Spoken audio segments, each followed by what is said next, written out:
পাহাড়ে চ্যানেলে আপনাদের স্বাগতম। আজকে আমি রান্না করব মুরগির মাংস দিয়ে আলু দিয়ে পাতলা ঝোল। কড়াই গরম হয়ে গেছে, কড়াই সর্ষের তেল দিয়ে দিলাম।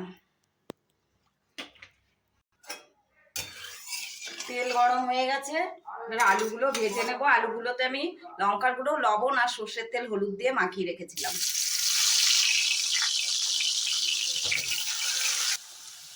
আলু লাল করে ভাজা হয়ে গেছে, তুলে নিচ্ছি।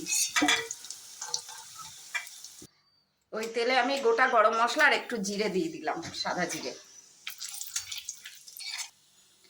মাংসটাকে আমি ম্যাগনেট করে রেখেছিলাম, পেঁয়াজ, আদা, রসুন, টমেটো, তেজপাতা সব কিছু দিয়ে, সর্ষের তেল, হলুদ, লঙ্কার গুঁড়ো সব দিয়ে মাখিয়ে রেখেছিলাম। একবারে বসিয়ে দেবো। এবার দিয়ে দিলাম।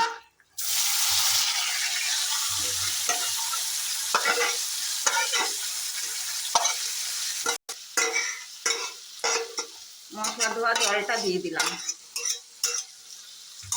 এবার বেশ কিছুক্ষণ কষাবো। হাই হিট করে দিলাম। একটু কাশ্মীরি লঙ্কার গুঁড়ো দিয়ে দিলাম।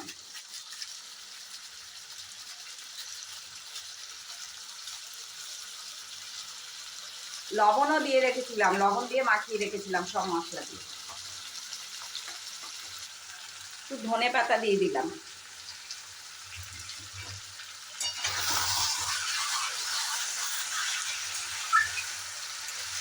এবার আলুগুলো দিয়ে দিলাম, ভাজা আলুগুলো দিয়ে কিছুক্ষণ কষাবো। একটু গরম মশলা দিয়ে দিলাম।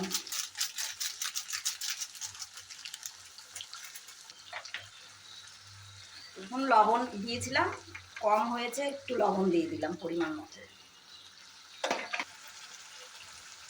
মাংস ভালোভাবে কষানো হয়ে গেছে, এবার গরম জল দিয়ে দেবো।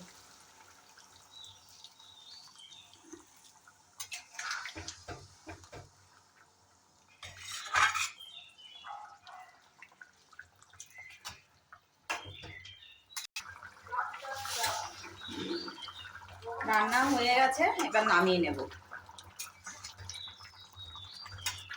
রান্নাটি ভালো লাগলে একটা লাইক, শেয়ার, সাবস্ক্রাইব করবেন। আবার নতুন কোনো রান্না নিয়ে হাজির হব।